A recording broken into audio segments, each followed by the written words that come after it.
नमस्कार साथियों, आज विश्व पर्यटन दिवस के अवसर पर मैं राजेंद्र प्रकाश करगेती स्वयं का आपसे परिचय करवाता हूं और ईश्वर से प्रार्थना करता हूं कि टूर एंड ट्रैवल के ट्रेड में भारत का स्थान विश्व में प्रथम हो। आप ध्यान देंगे कि मैंने पार्श्व में भारत के कुछ अद्भुत स्मारकों का विवरण दिया है और उनको मैंने इसमें दिखाया है। मैंने इस अद्भुत पर्यटन उद्योग का लगभग 26 वर्षों का अनुभव लिया है। मैंने यह जाना और अनुभव किया कि यही एकमात्र उद्योग है जहां से आप एक नया संसार दिखाकर लोगों के आर्थिक, व्यापारिक व स्वास्थ्य लाभ के साथ साथ उनकी जानकारी भी बढ़ा सकते हैं। पर्यटन विश्व में सर्वाधिक चकाचौंध व प्रसन्नता देने वाला उद्योग है, क्योंकि हम प्रतिदिन विभिन्न देशों, भाषा, जाति, रंग रूप, खान पान व कदकाठी वाले लोगों से मिलते हैं व अपने विचार साझा करते हैं। प्रथम विश्व पर्यटन दिवस 27 सितंबर 1980 को मनाया गया था और तभी से हम प्रतिवर्ष वैश्विक स्तर पर राजनीति, सभ्यता, सामाजिक व आर्थिक मूल्यों में जागरूकता लाने के लिए इसे मनाते हैं। कोविड-19 वैश्विक महामारी के बाद इस वर्ष 27 सितंबर 2022 को इंडोनेशिया बाली में रीथिंकिंग टूरिज्म विषय के साथ इस उत्सव का आतिथ्य बना हुआ है। बड़े दुख के साथ कहना पड़ता है कि हम भारत में इस दिवस को नहीं मनाते हैं, विशेष रूप से निजी संस्थानों में तो बिल्कुल भी नहीं। कई बार तो हमें यह भी याद नहीं रहता कि यह आज पावन दिन है। मेरे विचार से समस्त होटलों, निजी वाहन स्वामियों, गाइडों व सरकार को भी प्रतिवर्ष 24 सितंबर से 30 सितंबर तक प्रोत्साहन के रूप में दरों में छूट देनी चाहिए व टूर ऑपरेटर्स को विदेशी अतिथियों को लुभाने के लिए भारी छूट देकर टूर पैकेज बनाने चाहिए। यह योजना अधिक से अधिक पर्यटकों को भारत लाने में सहायक सिद्ध होगी।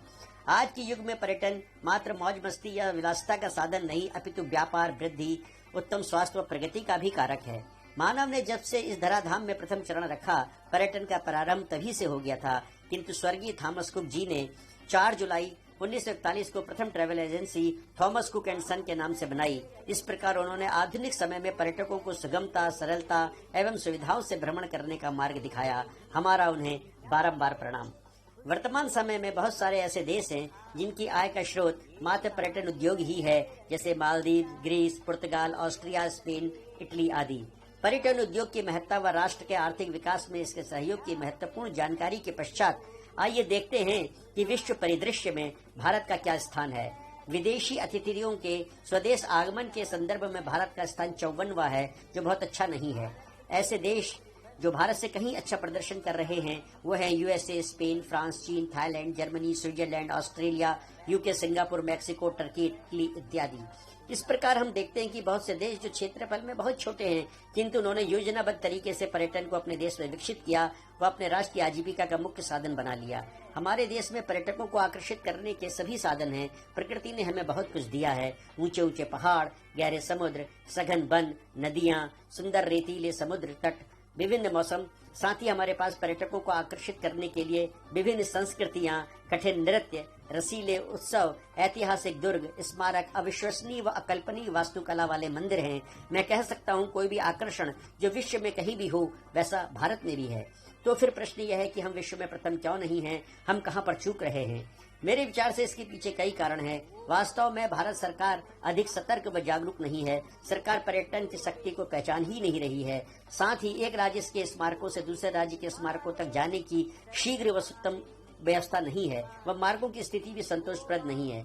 यद्यपि हमारे प्रधानमंत्री श्री मोदी जी पर्यटन के प्रति अत्यंत समर्पित हैं, जैसे उन्होंने सरदार पटेल की मूर्ति, भारत आगमन पर वीजा की सुविधा व अभी हाल ही में पूनो में चीते मंगाकर पर्यटन के विकास के प्रति अपने रुझान को प्रदर्शित किया है।